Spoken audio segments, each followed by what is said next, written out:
Good afternoon, नमस्कार, बहुत बहुत स्वागत है। मैं हूं अमित सिंह, आप देख रहे हैं 1:30 PM स्पेशल। बात करने जा रहे हैं टीसीएस धर्मांतरण मामले की। नासिक की एक नामी IT company Tata consultancy services, जिसे लोग करियर की बुलंदियों का जरिया मानते थे, वहां धर्म के ठेकेदारों ने अपना लाल जाल फैला रखा था। इस काले खेल की मुख्य सूत्रधार निदा खान अब पुलिस की सलाखों के पीछे है।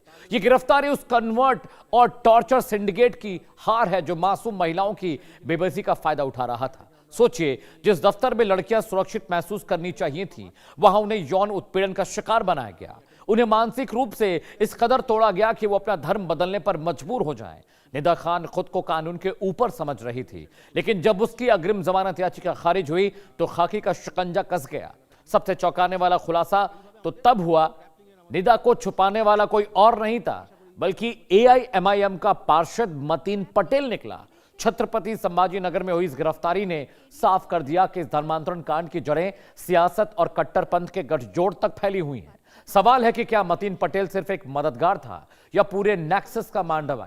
जी हां, यह मतीन पटेल असदुद्दीन ओवैसी की पार्टी का पार्षद है, संभाजी नगर में, जहां पर निदा छिपी हुई थी। तो क्या यह बात अब पुख्ता तौर पर हो रही है कि राजनीतिक पूरा जो मामला था उसे शह मिली हुई थी और मतीन पटेल, जो कि एआईएमआईएम यानी असदुद्दीन ओवैसी की पार्टी के पार्षद हैं, उनके साथ निदा खान क्या कर रही थी, उन्होंने क्यों छुपाया था? जरा ग्राफिक्स पर आते हैं। जी हां, टीसीएस का निदा खान की गिरफ्तारी को लेकर पूरी डिटेल आपको दे रहे हैं। आरोप नंबर 1 निदा पर क्या था? साथी कर्मचारियों के साथ मिलकर हिंदू लड़की के खिलाफ साजिश रचने का आरोप है। आरोप नंबर 2, आईटी कंपनी के भीतर हिंदू बेटियों के साथ यौन उत्पीड़न कराया। निदा पर यह बहुत गंभीर आरोप लगे हैं। आरोप नंबर 3 आपकी स्क्रीन पर, मानसिक प्रताड़ना दी और धर्मांतरण का दबाव डाला। यह वही निदा जिसकी तस्वीर आप देख रहे हैं। देखिए क्या क्या इसने वहां पर मामले किए हैं। आरोप नंबर 4, कलमा पढ़ने, रोजा रखने और बुर्का पहनने के लिए दबाव डालती रही वहां पर जो महिलाएं टीसीएस में काम कर रही थी। जी हां, अगला आरोप, हिंदू बेटियों को बुर्का दिया, कट्टरपंथी किताबें दी। आरोप नंबर 6, मोबाइल में इस्लामिक मजहब से जुड़े ऐप इंस्टॉल करवाए, जबरन जबरदस्ती। आरोप नंबर 7, हिंदू धर्म के खिलाफ अपमानजनक टिप्पणी और धार्मिक भावनाओं को भड़काने वाली बातें की। आरोप नंबर 8, आरोपियों की मदद की, पीड़ितों की शिकायतों को नजरअंदाज किया।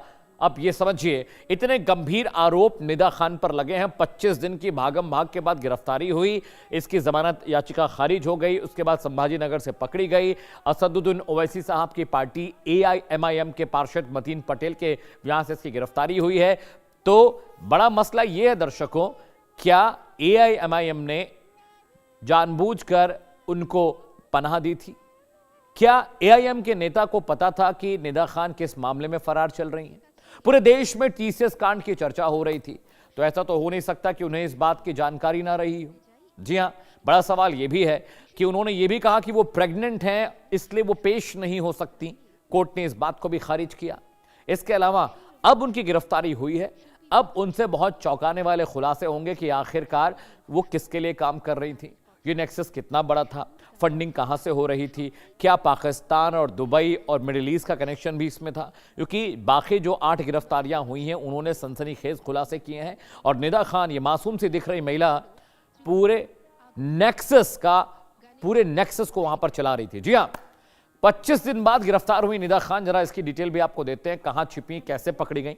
देखिए, संभाजी नगर के कैसर कॉलोनी में किराए के फ्लैट में छिपी हुई थी निदा खान। जी हां, 25 दिन लगे पुलिस को ढूंढने में। निदा खान के माता पिता और कई रिश्तेदार भी वहां पर साथ रह रहे थे छुपकर। पुलिस को लंबे वक्त से उसके लोकेशन बदलने की जानकारी मिल रही थी, पुलिस लगातार ट्रैक कर रही थी। निदा की गिरफ्तारी के लिए क्राइम ब्रांच और पुलिस का एक संयुक्त ऑपरेशन, 20 से ज्यादा सादे कपड़ों में लोग वहां पर घूम रहे थे, ढूंढ रहे थे। पुलिस कर्मियों को तैनात किया गया जो सादे कपड़ों में थे। पुलिस ने खाकी वर्दी और पुलिस जीप का इस्तेमाल नहीं किया ताकि किसी को शक न हो। जी हां, 3 से 4 दिनों तक निदा खान की हर एक्टिविटी पर नजर रखी गई। वो कब आती है, कब जाती है, किससे मिलती है, कौन उससे मिलने जाता है। रात करीब 11:30 बजे पुलिस टीम ने उसे डिटेन किया कंफर्मेशन के बाद। गिरफ्तारी के बाद सबसे पहले उसका मेडिकल और हेल्थ चेकअप कराया गया, क्योंकि सबसे पहले प्राइमा फेसी यही प्रोसीजर होता है कि सबसे पहले जिस भी आरोपी को आप पकड़ें, सबसे पहले तुरंत उसका मेडिकल कराएं, ताकि वो पुलिस के ऊपर गंभीर आरोप ना लगा पाए कि मुझे मारा गया, मुझे पीटा गया, मेरे साथ गलत व्यवहार हुआ। तो निदा खान पकड़ी गई है, 25 दिन की भागम भाग के बाद पकड़ी गई हैं। एआईएमएम के पार्षद मतीन पटेल के